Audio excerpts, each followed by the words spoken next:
The most crucial and decisive battle of World War II is about to be fought by you. Enemy forces are descending upon Midway Island.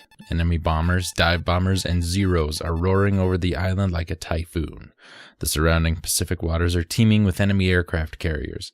As the top gun of the Navy's most elite crew of fighter pilots, you must pilot your specially outfitted P-38 into the very midst of the enemy squadron. Equipped with an array of secret weapons, only you can turn the tide against the formidable enemy fleet. The outcome of history's most fateful air-sea battle rests in your hands. Can you avenge Pearl Harbor? In 1943, the Battle of Midway from our good friends at Capcom, released in 1988. Is a vertical scrolling shooter, much like the previous game, 1942. What can I say about it? It's 1942, but better. Everything about the game really comes out better in 1943. The graphics are better, the music is better, the sound is better, the controls are better, the feel is better. It's pretty good.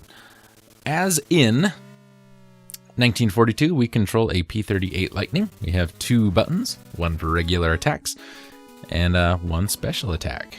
Unlike 1942, however, we only have 1 life, but we do have a refillable energy meter. In Player 2 mode, when both players overlap on the screen, the energy bar can be transferred from player to player, the higher energy going to the lower one. This may be, however, in the arcade version only. I'm not seeing anything that says otherwise. Destroying a complete formation of red enemy planes will give you a power-up, such as a health boost or temporary special weapon, which will replace your default twin gun. There are cheat codes for each stage. Upon successful entry of each cheat code, ranging from holding down a fire button or pointing the joystick in a certain direction, players are rewarded with fully upgraded weapons. What about that?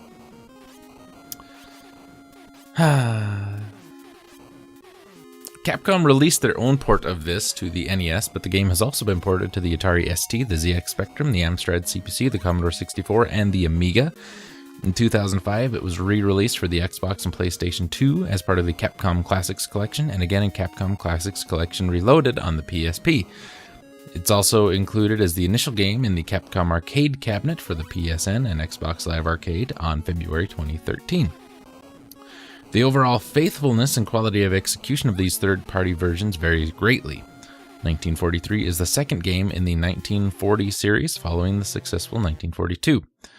The NES version varies from the arcade version somewhat, introducing the gradual improvement of the player's plane by permanently upgrading certain aspects of its abilities. These include the plane's offensive and defensive powers, the energy level, its special weapons, and their durations. This somewhat alters the game balance, and a different tactic is required to survive the game. For example, initially very few weapons are made available. More can be obtained from the power-ups by putting statistic points into the special weapons ability. Likewise, there are statistics for offensive ability, defensive ability, total energy, and special weapon time limit. These statistics modify the rates of change for the energy reserve, damage inflicted, and special weapon time limit. But yeah, pretty much everything about this is 1942, but better.